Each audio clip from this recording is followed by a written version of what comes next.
nos quedamos en los volúmenes, es un volumen telediastólico, porque no tendrá que valorar este volumen. Entonces vemos que el telediastólico, ¿qué significa tele?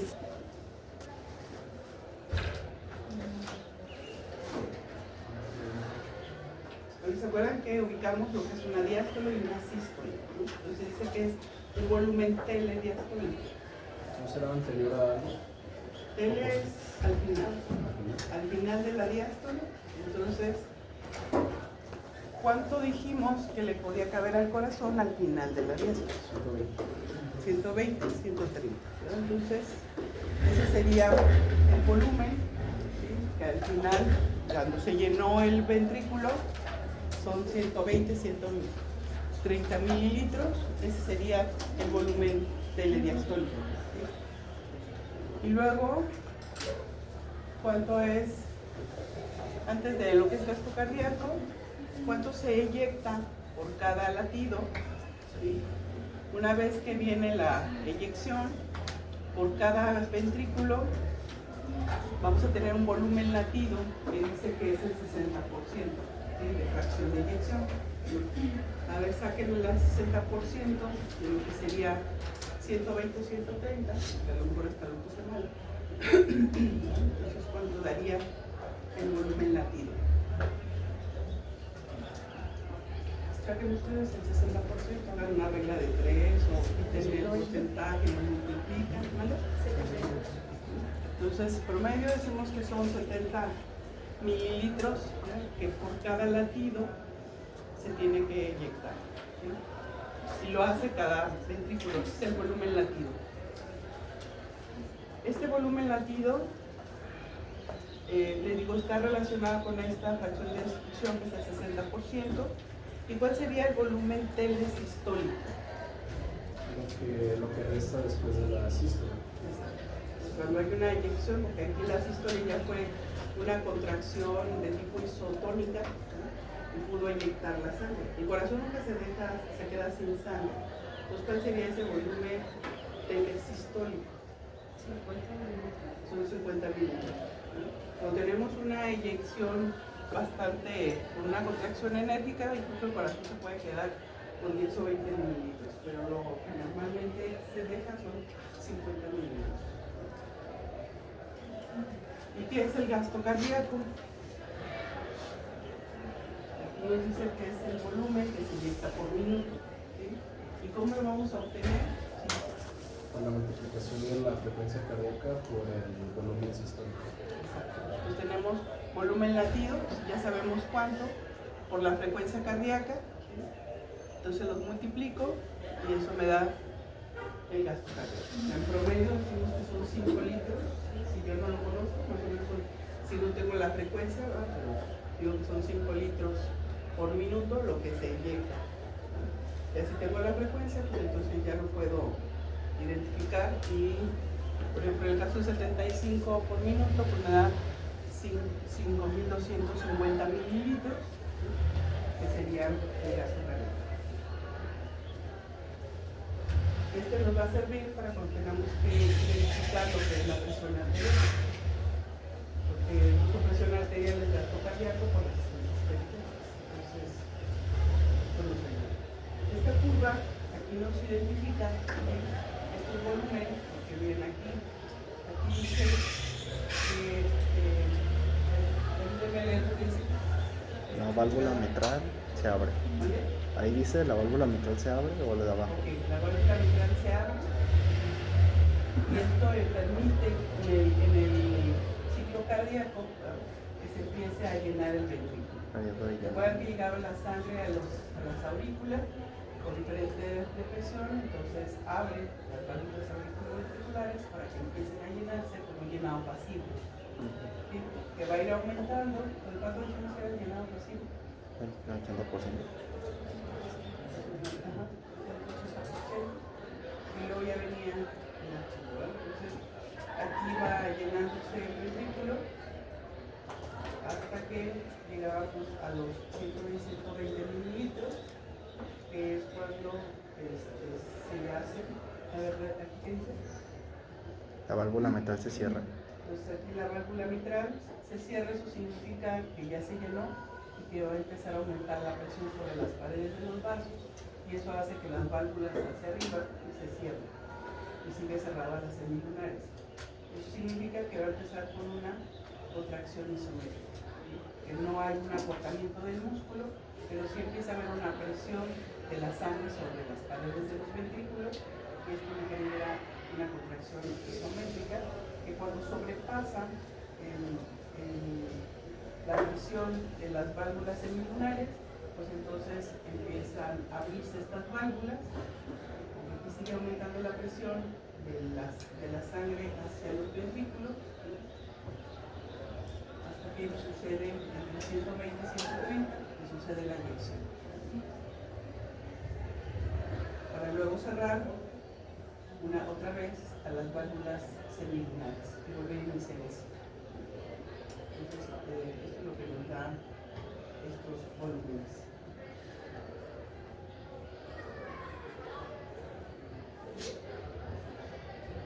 El corazón va a tener dos tipos de regulación, una que es intrínseca y la otra que es extrínseca. ¿A qué se refiere la autorregulación intrínseca? Propio. ¿Cuál es esa regulación que el corazón va a requerir para que entonces diga qué tanto se va a expulsar hacia arriba? Porque es una de sus funciones, expulsar la sangre hacia los tejidos periféricos para que se puedan oxigenar y nutrir. Entonces, ¿cuál es esta regulación intrínseca que necesita el corazón para regularse? Es lo de la fuerza de Frank Starling. ¿Qué dice la ley de Frank Starling? Se supone que nos menciona que a partir del volumen de sangre que Retorno. de alguna manera pueda dilatar las paredes de los ventrículos, va a determinar precisamente de entrada el retorno venoso y también qué tanto se va a expulsar a las arterias principales. ¿Sí? ¿Alguien más? ¿Ya?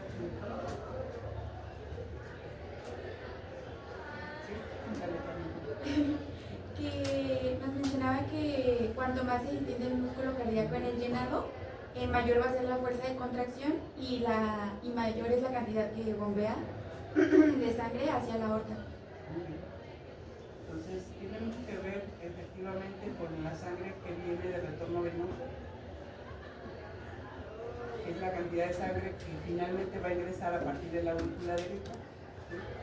Que bueno, esta va a generar esta función, como dice la ley del corazón, que una vez que entra, pues esto genera distensión de las fibras y depende de la distensión será la contracción.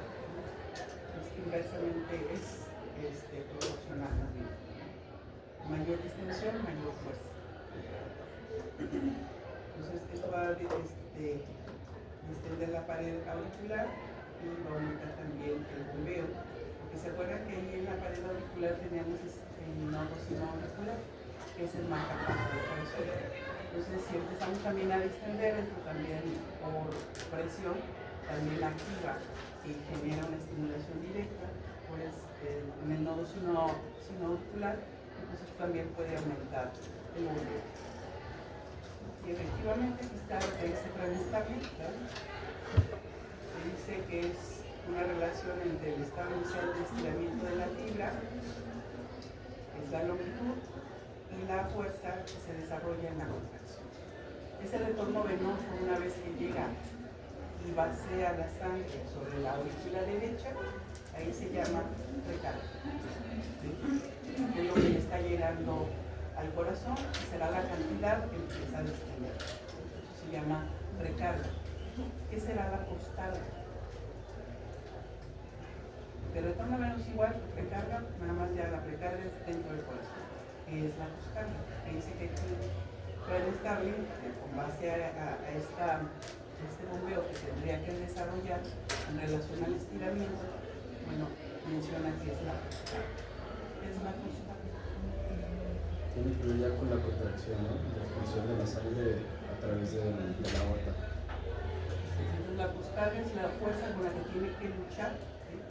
para poder hacer ese bombeo de sangre que tiene mucho que ver con esta fuerza de distensión.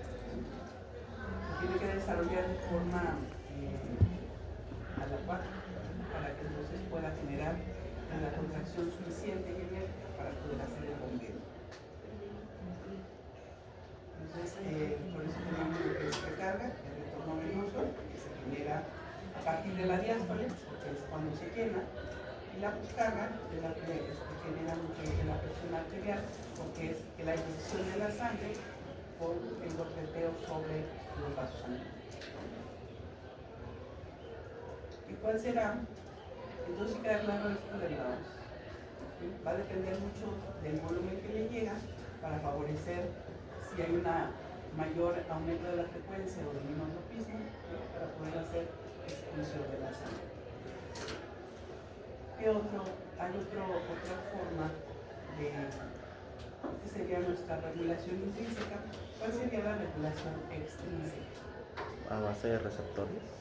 ¿Cuál es? Seno, carotida. ¿Cuál es? Tenía receptores que son células mielinizadas que detectan estiramiento. Ahí hay unos receptores de estiramiento, ¿sí? Pero ¿cuáles son los que principalmente me ayudan a CT sabe que es un nombre raro. Bueno, ahí nos ayuda mucho con la presión relacionada, pero directamente en el corazón. Los propioceptores. Varoreceptores. Varoreceptores. No, para los receptores están arriba, sí nos va a ayudar, sí tiene relación.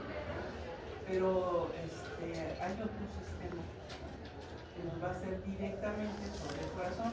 Viene de la parte externa, pero inerva el corazón como tal. Y esto nos genera aumento o reducción de la función del corazón. Los quimioreceptores. Entonces van a hablar de los varoreceptores y sí intervienen más sobre la presión y sobre todo pues va a intervenir más sobre el retorno venoso.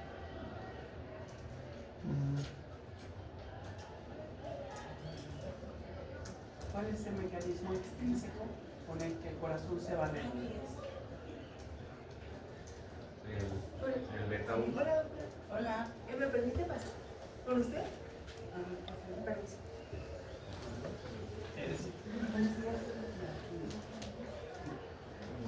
Buen día.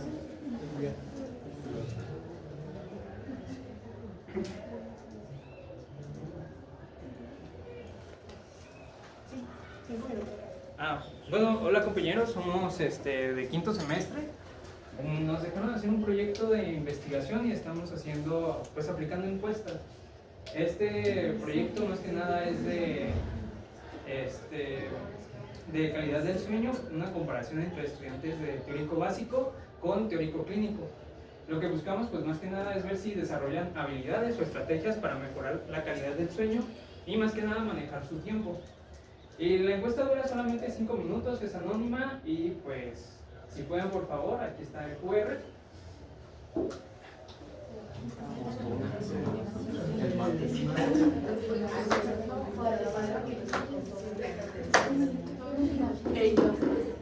Ya llevamos como 30.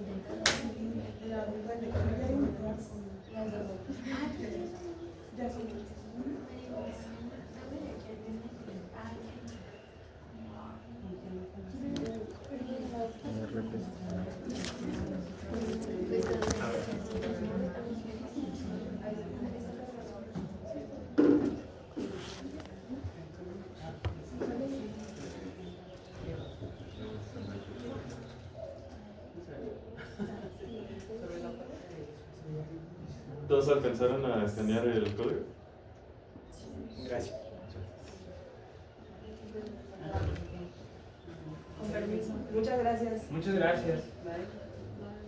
Que les vaya bien. Bye, bonito día. Suerte. Son los canales Por TR, eso deben conocer toda la fisiología del sueño. Perdón. canales TRPC. Canal de. Dice, son una familia de canales TRP. Bueno, son a luego través de radios. canales. Ajá. Pero que los activa. Ahí ¿Sí? sí. Pues está con los receptores beta 1 adrenérgicos, Exacto. Entonces, que el es lo de sistema nervioso, adrenalina y noradrenalina. Y sistema nervioso ayuda a la autónomo. frecuencia y contractilidad cardíaca. ¿Dónde están los receptores? Y aquí en corazón, el sistema nervioso autónomo tiene receptores adrenérgicos, tiene receptores muscarínicos, ¿no? Porque es la parte simpática y la parte parasimpática. ¿Cómo están distribuidos esos receptores en todo el tejido del corazón? Los parasimpáticos están más en los nodos del Exacto. sistema de conducción y el simpático está sobre los ventrículos. Exacto. Entonces también tiene una mayor distribución los beta, ¿no? Y los muscarínicos efectivamente solamente están en los nodos. Por eso la respuesta que tenemos sobre los adrenérgicos es más rápida, ¿sí? Y sobre los nodos es un poco más lenta. O sea, bajar de aumentos de presión o de frecuencia cardíaca, pues es más lento, ¿no?, en relación al adrenérgico. Entonces, efectivamente, ustedes recuerdan, es el sistema nervioso autónomo, el que nos va a hacer la regulación, que también intervienen, como les digo, mecanorreceptores y quimiorreceptores a través de ibarreceptores, receptores sensitivos en aurículas, pero la distribución directa, porque estos nos ayudan más sobre los volúmenes, ¿no?, porque están afuera y de todos nos activan sobre vasos sanguíneos, pues la regulación. Pero más directo sería el sistema nervioso autónomo, ¿verdad?, en su respuesta a nivel de corazón y sobre los nodos. ¿Se acuerdan qué hacen los beta 1? El corazón.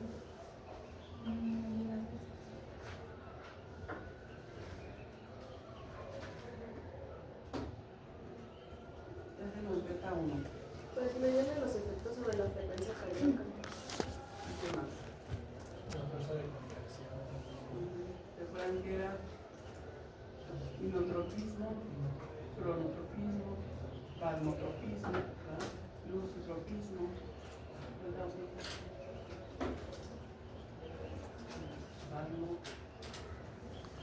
dromotropismo?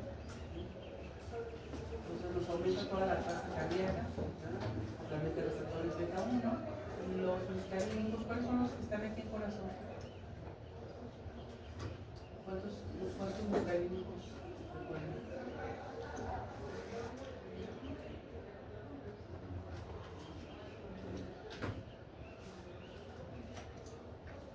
Es el medio. Primero, está en los nodos. Y bueno, vamos a tener los baroreceptores que ustedes mencionan, que es el seno carotídeo, callado óptico. También los receptores en aurícula, ¿no?, que también detectan el estiramiento, adicionales a los baroreceptores. Y bueno, hay unos otros receptores que llaman receptores sensitivos que también están ahí invitados y que ayudan sobre todo a identificar la parte del señal, ¿no?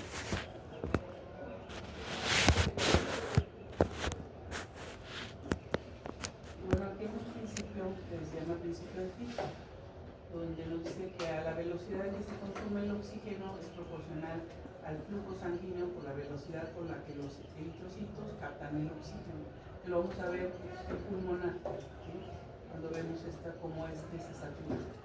Entonces, la liberación o captación de una sustancia por un órgano es igual al producto del flujo sanguíneo a través de ese órgano por la diferencia de concentración arteriovenosa de la sustancia.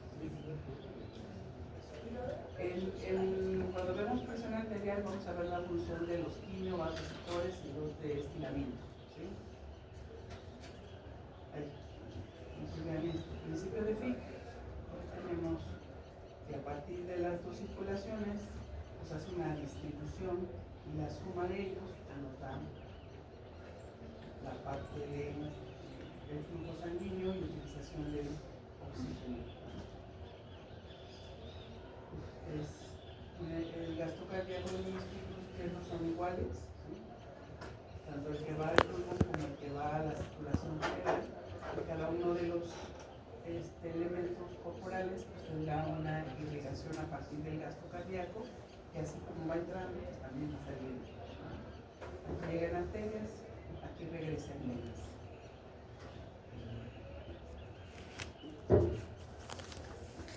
Entonces, no sé si tengan alguna duda aquí.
Vamos a ver electrocardiografía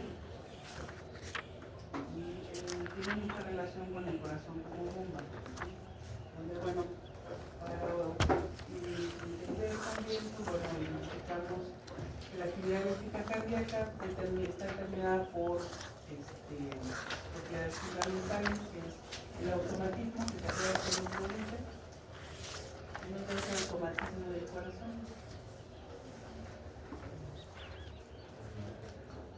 Dice que es la propiedad de generar su propio estímulo en el sistema de conducción a partir del nodo central, que sería el marcapasos cardíaco. Y luego dice que también tiene otra propiedad de excitabilidad.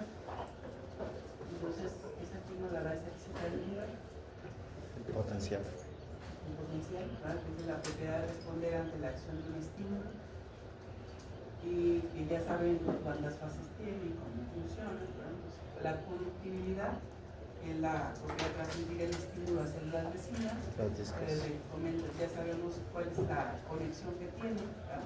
¿Cuál es su conexión? Los discos intercalares. Los discos intercalares, ¿verdad? Y que nos dan esa conexión con una sinapsis eléctrica que me permite que pueda ir en diversas direcciones el estímulo y que pueda generar un principio funcional. Y la contractilidad, que es la propiedad de responder en una contracción ante la acción de un estímulo y que me daría el efecto de bomba para poder hacer la inyección hacia adelante. Entonces, con los fundamentos fisiológicos, pues identificamos estas propiedades fundamentales. Y bueno, recuerdan que habíamos mencionado que para que identifiquemos un registro necesitamos primero un estímulo, que se genere un potencial, y entonces este potencial lo vamos a poder identificar como una actividad eléctrica.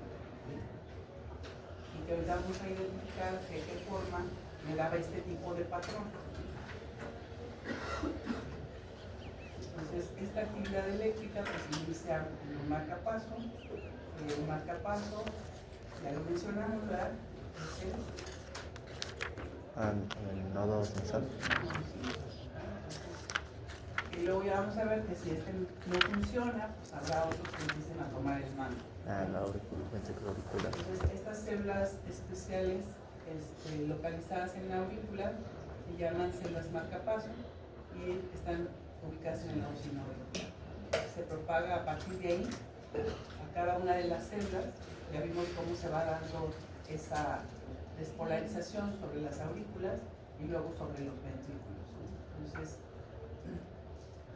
estas conexiones en la medula me permiten que funcione como un principio y se fija una estimulación bidireccional.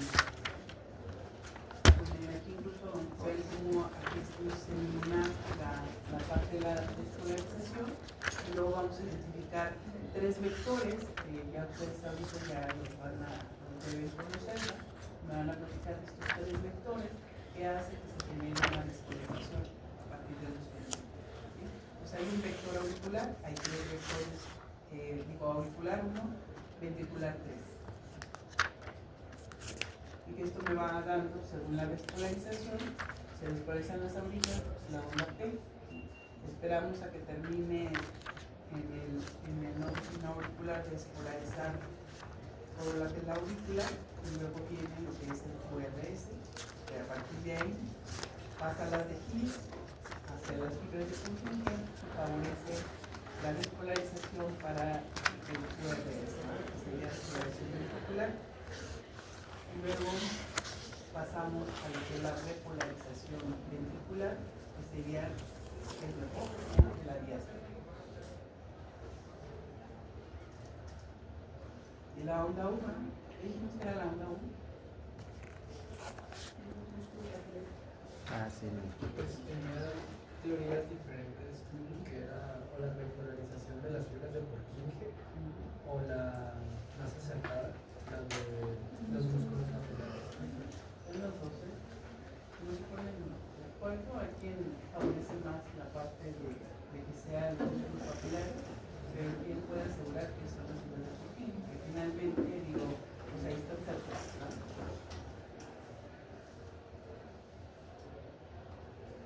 Entonces hace una propagación a partir del sistema de conducción y permite que haya una función de contracción.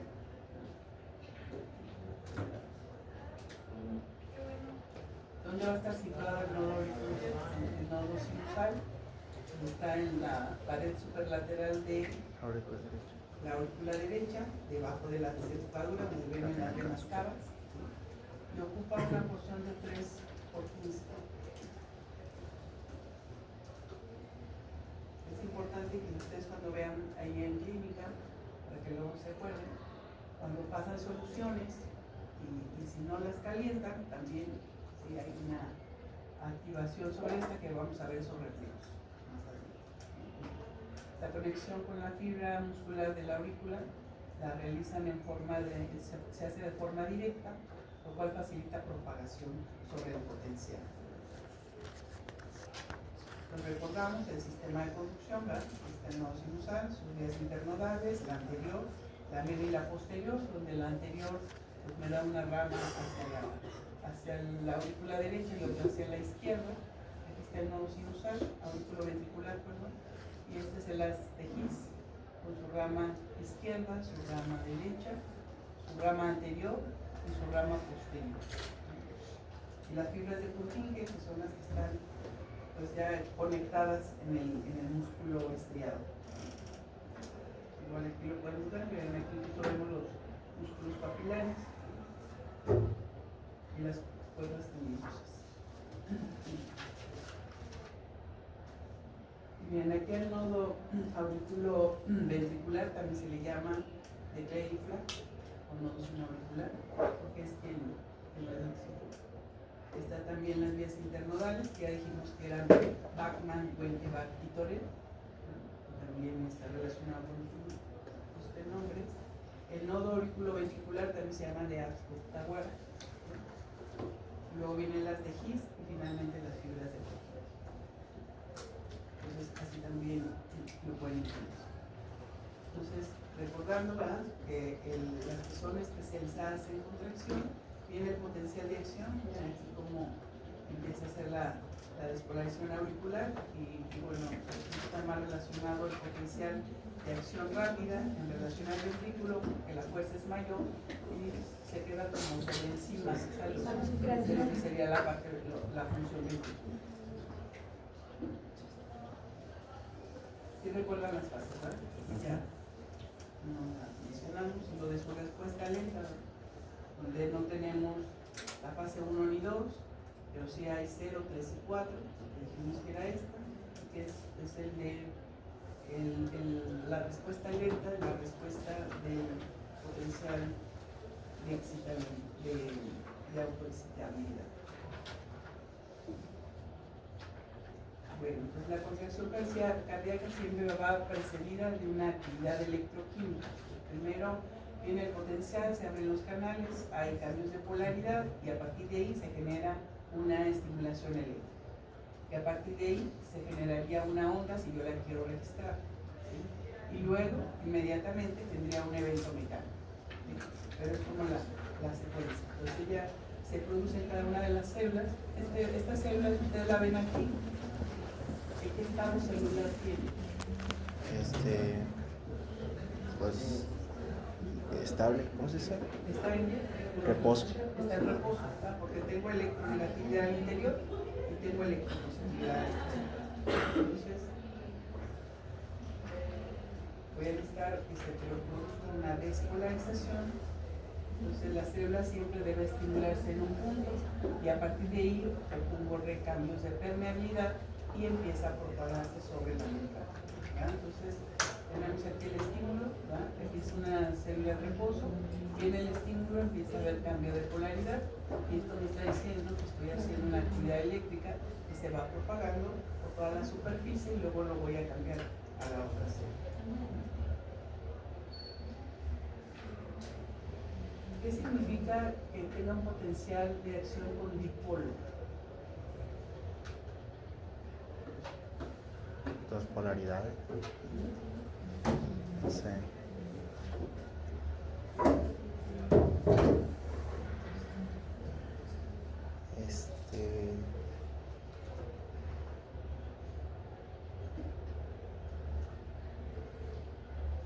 Vean aquí. Significa que a nivel, bueno, en muchos de los tejidos, pero en corazón, incluso salud, esto les ayuda a identificar a la hora que tengan que revisar un electro, ¿verdad? Y luego ya identifiquen lo que es normal como lo que no lo es. Entonces siempre decimos que los vectores en el corazón tienen dipolo, ¿verdad? Porque a la punta siempre van a ir generando positividad y hacia la cola van a producir negatividad, ¿sí? Significa que, vean como aquí va generando cambio de polaridad y va generando electropositividad en el interior, pero así como va generando al estar estimulando, cuando va pasando, pues va generando datos de repolarización y otra vez se vuelve a ver el intercambio y vuelve a generar un potencial de membrana, ¿sí? Entonces, a medida que va caminando, va haciendo positividad en la punta, negatividad en la cola, ¿sí? Y esto es importante porque nosotros vamos a tener que identificar que donde pongamos electrodos, pues tenemos estos vectores que siempre hacia adelante va a ir positivo y hacia la cola negativo, porque entonces para eso nos va a servir identificar por qué el electro tiene actividad sobre la línea isoeléctrica hacia arriba y hacia abajo, ¿sí? Entonces, de donde yo ponga un electrodo, que es un sistema de registro, pues entonces, dependiendo de dónde vaya el vector, voy a identificar o lo más positivo o lo negativo, ¿sí? Y eso me daría deflexiones sobre la línea isoeléctrica. Por ejemplo, aquí tenemos una línea isoeléctrica, si la ven aquí. Yo voy a iniciar un potencial de acción aquí, ¿sí? Y vamos a ver eso del efecto del dipolo, ¿sí? En la medida que yo ya le doy un estímulo aquí y empieza a haber cambio de polaridad, entonces hacia la punta empiezo a generar electropositividad, ¿sí? Si vean la línea isoeléctrica, aquí empieza a haber un aumento hacia arriba y hacia acá. Miren, aquí empezó, si yo sigo este camino, aquí va a haber electropositividad y acá va a haber electronegatividad porque se empieza a retirar, ¿sí? Vean cómo puedo tener una línea hacia arriba y una línea hacia abajo. Entonces, en la medida que si yo pongo aquí el registro, o sea, si el registro está de este lado, se va acercando esa punta que genera electropositividad y me da esa deflexión hacia arriba. Y en la medida que se va separando, ¿sí?, del electrodo de registro, que yo lo tengo aquí se va separando, pues entonces esto genera una deflexión negativa. Pues cuando vemos eso en el electro, se refiere a eso, de donde yo tengo el registro, se acerca o se aleja, ¿sí? Porque identifico esta parte de los dos dipolos. Entonces, yo voy a ver deflexiones hacia arriba cuando se acerca al registro, deflexiones negativas cuando se aleja. ¿Sí? Entonces, el registro va a depender de dos factores, de dónde lo ubiquemos y de la distancia de donde se encuentra. ¿Sí? En el electro tenemos ya un patrón, porque las colocamos exactamente donde Einthoven nos dijo y nos dan estos registros que los podemos comparar. ¿Sí? Lo que no veíamos, por ejemplo, en el electroencefalograma.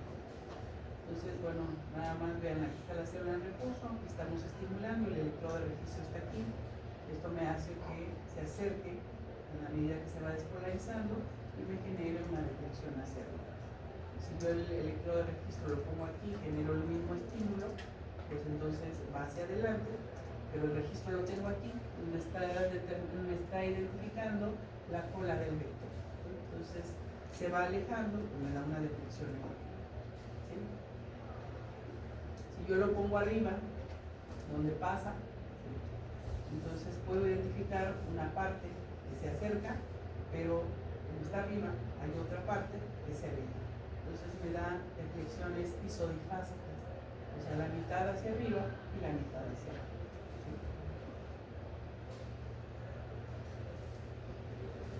Entonces no se queda claro este fundamento de cómo o por qué aparecen esas líneas, ¿verdad?, en el electrocardiograma. Eso es un electrocardiograma. La representación de lo que va a suceder en el ciclo cardíaco. Desde el punto de vista eléctrico, ¿claro? Entonces sí, porque luego a partir de ahí ya me da el evento mecánico. Entonces, electrocardiograma recoge en la superficie de la piel pues la actividad eléctrica del corazón. Donde ustedes se lo pongan, ahí va a haber un registro, ¿no?, a nivel de, pero pues ya ven que Einthoven nos organizó todo y la verdad que sigue hasta la actualidad. La duración y secuencia de la despolarización y repolarización produce diferencias de voltaje y potenciales que van a ser identificadas. Desde donde yo ponga el registro, pues a partir de ahí empiezo a analizar estos potenciales. ¿Sí? Entonces los voltajes van a depender también de la aplicación de la distancia donde yo lo coloque de ese registro que yo quiero. ¿Sí? Entonces la secuencia de activación siempre va a ser de las aurículas a los ventrículos. Si ustedes pudieran identificar algo diferente, pues no es normal. Incluso vamos a ver que cuando ya hay patologías se dice que si ese tejido no me permite hacer la transmisión del impulso, pues entonces se generan situaciones de reentrada, se regresan esos potenciales, yo lo vería reflejado acá. Entonces, por eso siempre tenemos que ubicar que va de la aurícula al ventrículo. Las aurículas se repolarizan mientras que los ventrículos se despolarizan y viceversa. Y bueno, gracias a Einthoven, ¿no?, desde esta fecha pues introdujo el término de lo que era el electrocardiógrafo y en 1919 incluso agregó un triángulo que a la fecha nos sirve bastante para hacer una correlación de estos sitios de registro y del tipo de onda que recoge, ¿no? Entonces se llama incluso el triángulo de Einthoven y pues él representó la introducción de la tecnología en este tercer diagnóstico. ¿Cuáles son los usos del electro? Pues todo lo que tenga que ver con transmisión del impulso, ¿no?, que sería trastornos de ritmo, problemas de conducción, desequilibrios hidroelectrolíticos, por ejemplo, vamos a ver muchos problemas de calcio, ¿verdad?, de potasio, tenemos publicadas información de cavidades cardíacas, posición del corazón, permite diagnosticar infarto, isquemia, pericarditis, vigila la recuperación de un infarto y vigila efectos de fármacos como los digitalicos, que nos hacen cambios ahí en el electro, cambios en el QRS, intervalos PR, segmentos ST, que ahorita los vamos a ver, y evaluar la función de marcapasos. Para todo eso lo usamos el electrocardiograma. Entonces, ¿cómo lo hacemos? Pues tenemos derivaciones, se llaman derivaciones cardíacas, las que son estas zonas de registro. Si yo las coloco en determinado nivel, pues voy a tener este registro que voy a poder comparar. Entonces, tenemos 3 grupos de derivaciones, que son derivaciones bipolares en las extremidades, que serían D1, D2 y D3, donde es el lugar donde vamos a poner el registro. La derivación D1 lo vamos a poner en el brazo izquierdo y en el brazo derecho. Ahí va a haber los 2 electrodos para que en conjunto al centro me puedan dar un solo registro. En la derivación de 2 voy a poner el registro en la pierna izquierda el positivo y en la pierna derecha el negativo, ¿sí? Porque debe haber las 2 polaridades.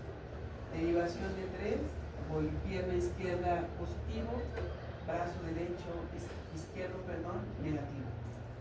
¿Sí? Entonces necesito 2 puntos para poder hacer esta derivación bipolar. También tengo derivaciones monopolares que están en los miembros, tanto en los brazos como en las piernas. Entonces tengo ABR, que sería el brazo derecho, esas son siglas en inglés, que sería right, ABL, que sería brazo izquierdo, y ABF, que sería pierna izquierda. En la derecha van a poner en la tierra. exacto. Se necesita algo para que la conexión eléctrica salga. Si no tuviéramos esto, no pudiéramos tener esta salida de la electricidad. Y luego tenemos las derivaciones precordiales, que también son monopolares, porque nomás ponemos un solo electrón y que eso la ponemos sobre el tórax. Y las ponemos desde B1 a B6. Ahorita vamos a ver cómo se coloca. Entonces, todas estas serían las derivaciones que vamos a colocar, cuando vamos a colocar zonas de registro, para que entonces podamos ver las ondas que vemos en el electrocardiograma.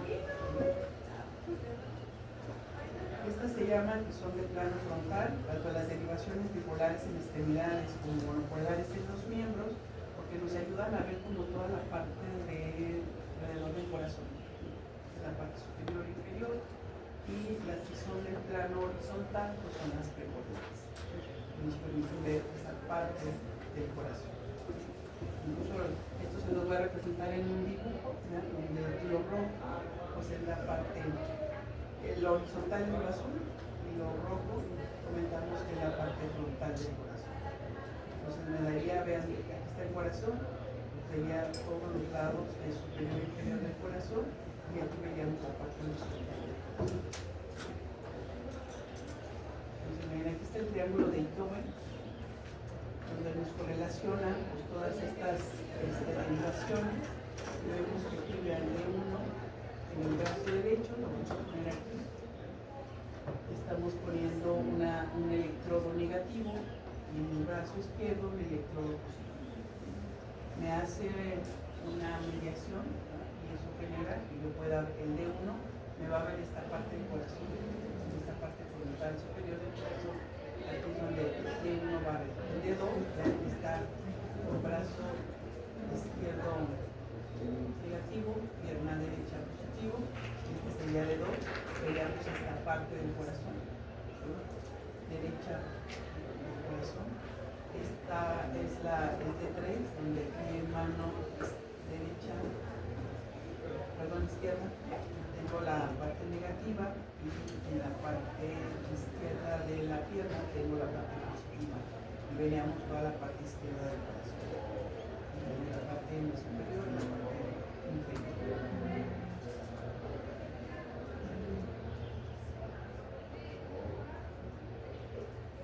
El brazo derecho, el brazo izquierdo, es la forma como correría entre las dos puntos de registro. D1, D2 y D3. Las derivaciones monopolares, el brazo derecho lo ponemos aquí, va a ir hacia, es el mismo electrodo que pusimos para la parte de las bipolares, y el brazo izquierdo y la pierna izquierda. En En el caso de las bipolares, dijimos que teníamos la pierna derecha para hacer esa pierna. ¿Aquí dónde sucede? Porque solamente ponemos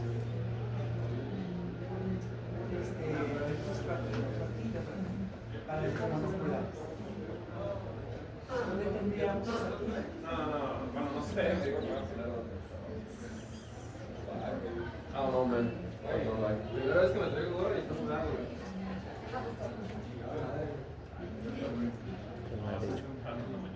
Estas derivaciones nos miden estos grados y miden la diferencia del potencial eléctrico pues, entre el centro del corazón. Entonces, aquí sería su tierra, sería ABR contra el centro del corazón, ABL sobre el centro y ABF sobre el centro del corazón. Entonces, se hace, esta sería su tierra, el centro del corazón, y se denomina no polares porque solo se usa un electrodo. Porque tiene una B es unipolar y A es de aumentado.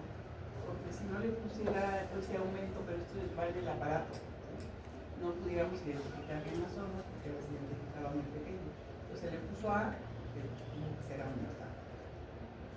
La reconstrucción hace una reconstrucción eléctrica de las extremidades y define un punto de referencia eléctrico en el medio del corazón. Entonces ahí es donde hace y lo veríamos así, ¿verdad? Estaría el punto de ABR, el punto de ABL, el punto de AL. Entonces estas son las que nos darían el punto frontal, toda la parte frontal de la visualización del corazón. Y ahora sí, teníamos la parte de derivación precordial.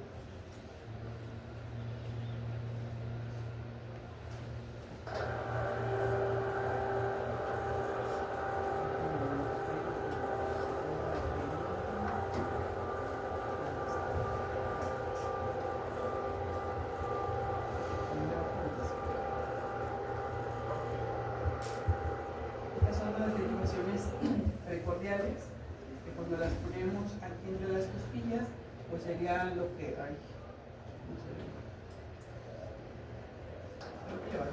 Vamos a hacer un ejercicio con estas derivaciones para que ustedes identifiquen por qué de pronto predomina la electropositividad y por qué de pronto la electronegatividad. Entonces, vean cómo las precordiales van viendo toda la parte horizontal del corazón, ¿sí? De 1, de 2,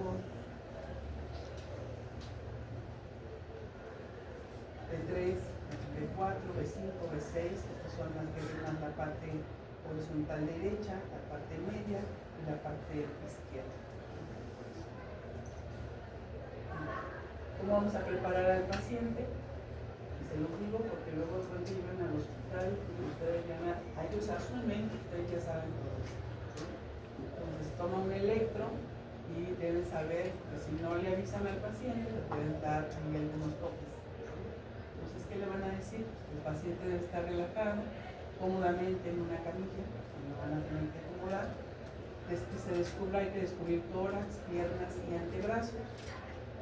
Y debemos quitar todo. Quitar los tejidos, los objetos metálicos, como vamos a poner electricidad, pueden tener ciertos.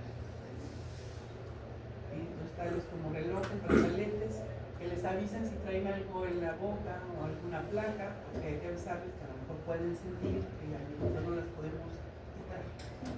Entonces, no debe sentir frío, porque también si hay contracciones, pues puede haber interferencia y darnos algo que no es normal, algo que no es anormal.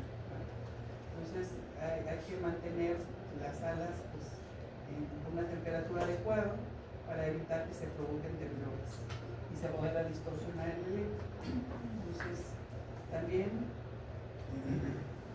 tranquilizar al paciente, hay que explicarle de qué se trata, que es algo externo, que no va a ser invasivo. Y en caso de las mujeres, a los jóvenes sí les recomiendo, tanto en hombres como en mujeres, porque ahorita se van a ver que ya no son los niños recientes. Y si se sienten agredidos o violentados, van a poner que incluso cuando estén en el hospital, creo que se lo van a volver a mencionar. pero siempre háganse, si son quien va a tomar el electro de su nombre, pues hágase acompañar de alguien del equipo que sea mujer, ¿sí? Y viceversa, porque es lo que ellos dicen, pues lo que ustedes dicen, ¿sí? Entonces sí hay que pedirle, por eso hay que explicar lo inocuo del examen, pero lo que sí necesita hacer, que todo va a ser con respeto, que incluso en el caso de las mujeres hay que desplazar la mano para poder poner los electrodos, ¿sí? Entonces hay que preparar la piel. ¿Cómo lo hacemos? Siempre debe quedar lo más desnudo posible la piel, me refiero a que si hay vello, pues hay que hacerlo sobre el o pedirle permiso al paciente si nos permite rasurar esas zonas, ¿sí? Para que el electrodo quede bien pegado y entonces se pueda transmitir adecuadamente la electricidad. Hay quienes nos dicen que no, pero entonces toman su algodoncito y empiezan a dejar lo más descubierta posible la piel, ¿sí? Y ahí es donde lo van a poner. Entonces hay que efectuar, si nos lo permiten, colocar correctamente los electrodos, pedir al paciente que no se mueva durante el procedimiento y evitar colocar estos electrodos en zonas donde haya cicatrización o en las partes óseas, porque hay que identificar muy bien los espacios intercostales. No hay que ponerlos sobre la costilla, sino nos va a dar el efecto que necesitamos, ¿no?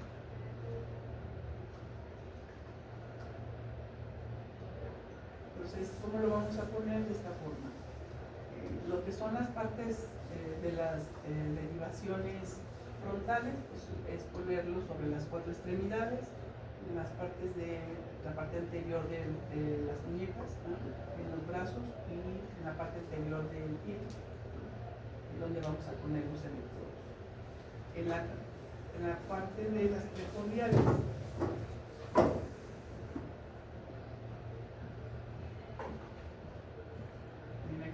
¿qué es lo que vamos a identificar para poder empezar a colocarlas? ¿Se acuerdan cómo se llama esto? Hay que identificar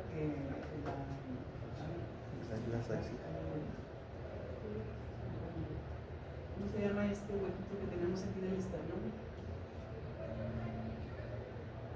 ¿Línea de luz? El ángulo de luz, que se encuentra de la subclavia, la parte de esa abajo. Y hay que identificar esa parte del ángulo, y a partir de ahí vamos a empezar a identificar el segundo espacio, ¿sí? Pero deben identificar la parte del ángulo, ahí es donde se inserta. Esta es la primera costilla, pero queda la subclavija arriba.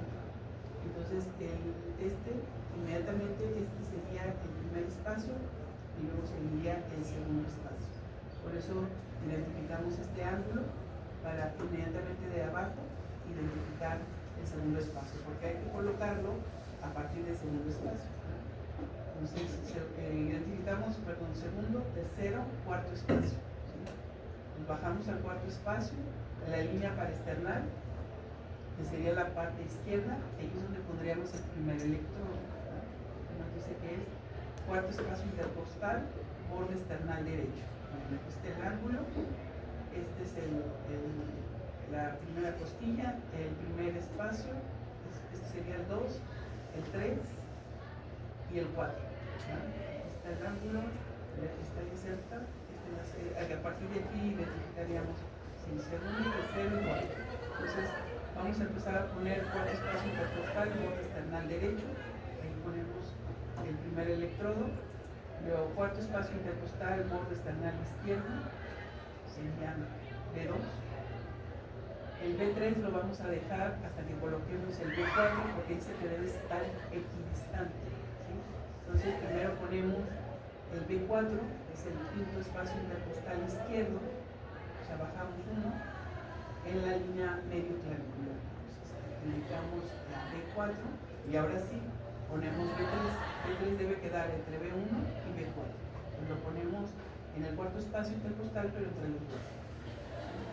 Y luego viene el B5, que está en el quinto espacio intercostal, en la línea axilar anterior. Y el sexto, que es en el quinto espacio intercostal, en la línea axilar media, que sería Esto es como lo básico para utilizar el electro. Ya de pronto hay algunas que son especiales, si es que aquí yo alcanzo a ver y no me queda muy claro, pues bueno, hay unas derivaciones especiales que se podrán utilizar según lo que queramos evidenciar el corazón, ¿verdad? Pero esto es lo básico que deben manejar. Entonces, esto sí lo van a hacer ustedes, así es que alguien de ustedes nos va a poder ayudar. Pues de preferencia les pedimos a los jóvenes que nos digan que nos puede ayudar y que ustedes puedan colocar estos ejemplos.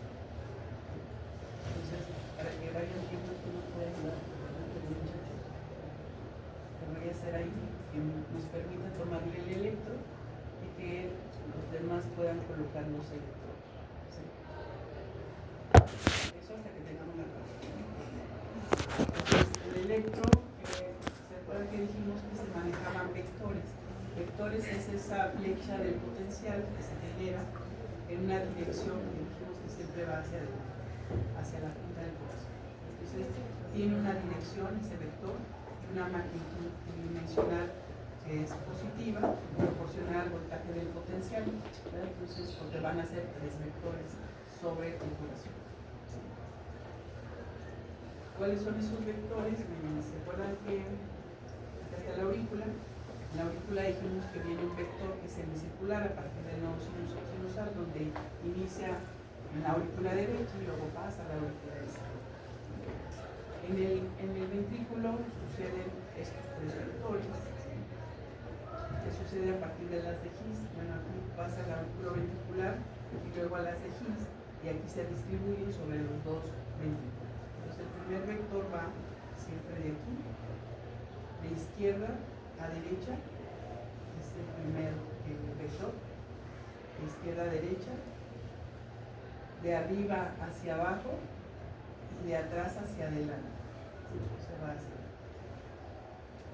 El segundo vector va de derecha, es este, va de derecha a izquierda, va de abajo, o sea, del tejido, ¿va? De abajo hacia arriba y de atrás hacia adelante. ¿Sí? Va en esta dirección hacia la punta del corazón. Y el tercero va hacia la izquierda, de izquierda a derecha, ¿sí? Va de abajo hacia arriba y de atrás hacia adelante y va hacia las partes basales del corazón, que sería la parte superior de las de His, el tronco de la pulmonar y la pared superior del ventrículo izquierdo. ¿Sí? Esas serían las tres partes de lo que corresponde la parte basal del corazón. Entonces vemos que va de aquí a aquí, de aquí a aquí y sobre las partes basales. Entonces, esos serían los 3 vectores que tendríamos que identificar en el corazón. Entonces, ahora sí, vamos a hacer este ejercicio. Donde en el electro ustedes van a ver pues, este tipo de imágenes, de registros, ¿verdad? Que de pronto ven que tiene poca positividad y predomina la negatividad. Por ejemplo, aquí predomina la positividad y es muy poca la negatividad. ¿Por qué? Porque vamos a tener que ubicar estos 3 vectores que dijimos en la dirección que iban. Estas son las precordiales, ¿verdad? Pero suceden también con las frontales.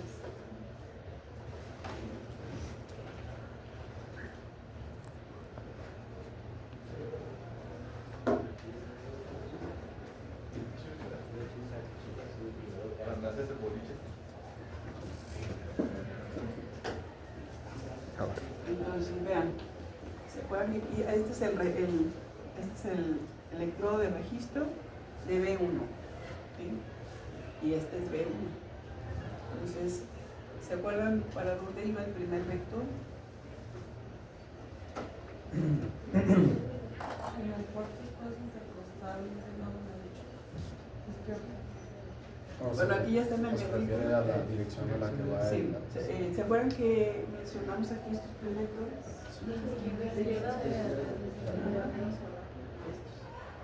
¿Sí? Entonces ahorita vamos a ubicar estos 3 vectores, estos 3, este que va el primero que va para acá, el segundo que va para acá y el tercero que va a las partes basales, nos vamos a ubicar en cada uno de estos electrodos de registro. ¿Sí?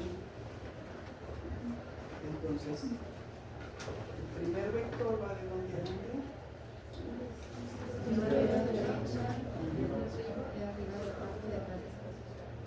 Entonces vean cómo. Entonces dijimos que va de izquierda a derecha, ¿verdad? Uno.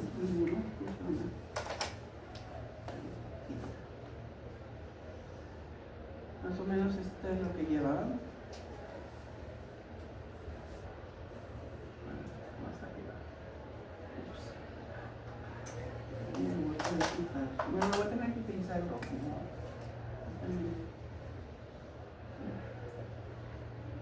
Y luego el otro está de dónde? El segundo.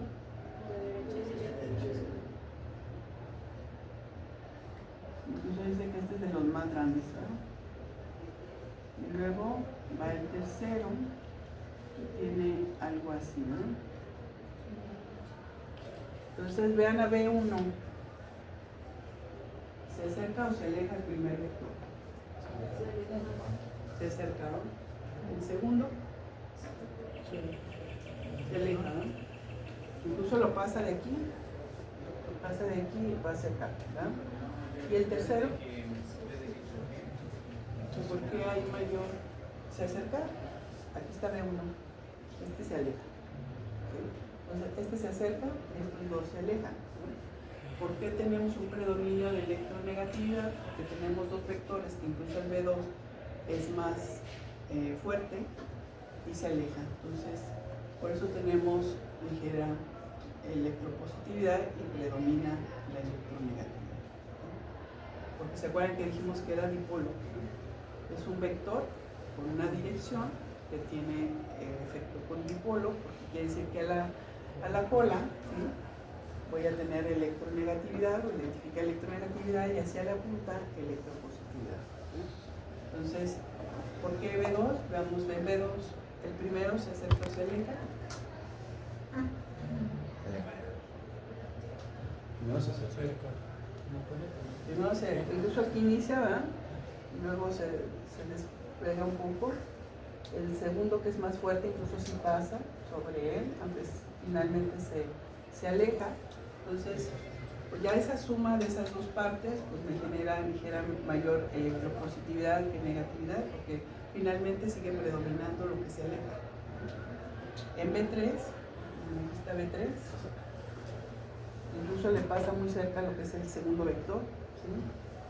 Es el más fuerte, aunque este de inicio aquí viene y se acerca, inicia aquí la estimulación, pero luego se aleja y aquí también. Pero como este es el más fuerte, entonces empiezo a tener mayor electropositividad, ¿sí?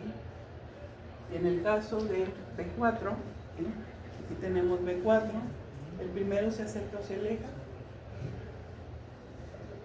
Vean ahí el primer vector, se acerca.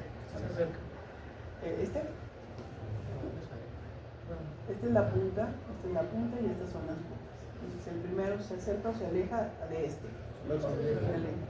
El segundo se acerca o se aleja. Incluso es el de los más fuertes, ¿no? Y luego el tercero se acerca o se aleja. Y vean que tengo más electropositividad, ¿sí? El B5, ¿sí?, se acerca o se aleja. Se acerca o se aleja. Se acerca. Y aquí inician las primeras partes, ¿no? Entonces vean que tenemos más electropositividad. Y en B6, que sería aquí tenemos incluso dice que favorece mucho toda la parte de la función ventricular del corazón izquierdo. Entonces tiene aquí el segundo, pero se le suma el tercero, porque incluso ayuda a despolarizar la parte superior del ventrículo, y vean que tengo mayor electropositividad, ¿sí? Entonces, a eso obedece a que desde donde yo tengo este registro, ¿sí?, si yo veo que esos vectores se acercan o se alejan, eso es lo que me da las diferentes derivaciones, que unas sean más positivas y otras Va a ser la suma de de esos tres vectores. ¿Sí? Entonces, donde lo coloquen, les puede dar, pero Héctor ya nos dijo cómo se organizaran para que tuviéramos estos patrones de registro y los pudiéramos comparar. ¿Sí? Entonces, sí queda claro esta suma de esos tres vectores para que finalmente tengamos este tipo de registros. ¿Sí? Y eso sucede también pues, con las bipolares y con las unipolares frontales. La distribución. Sí, se refiere a eso, ¿no? ¿De qué? Como fue al baño, pregunto si las flechitas de a media se refieren a la distribución de potencial. Estos son vectores. El vector que va de izquierda a derecha, que es el primero, de derecha a izquierda, que es el más grande, y las partes basales del corazón, que es el tercer vector. Y ahí es donde va apuntando cada... Según donde pongas el registro, por ejemplo, si quieres B1, en B1, por la suma de esos vectores, te dan este tipo de patrón. B6, por la suma de estos vectores, te da mayor electropositividad. Okay. ¿Sí queda claro? ¿De dónde están?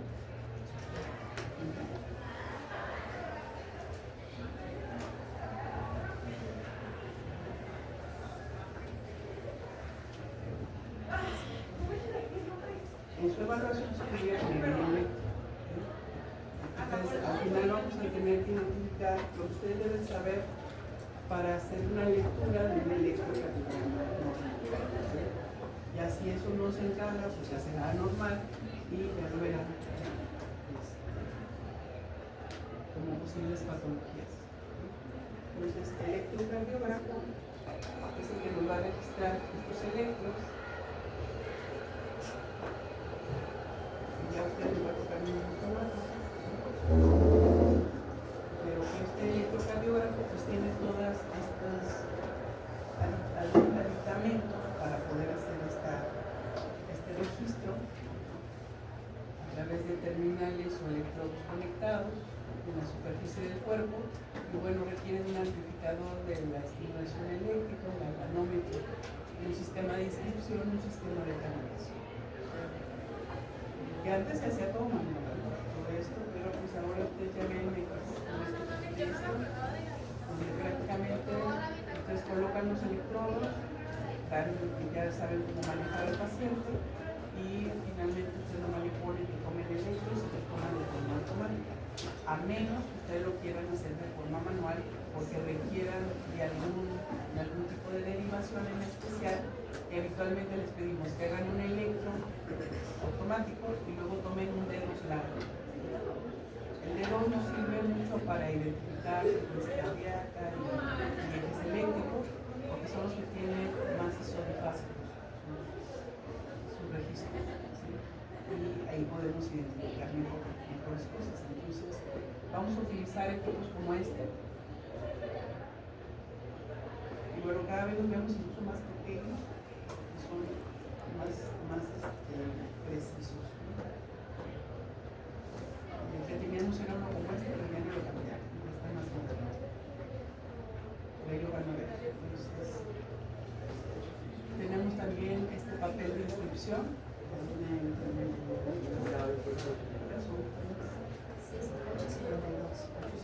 Bueno, pues creo que ya vamos a dejar. Y para ir viendo todo lo relacionado con el papel, y después la toma.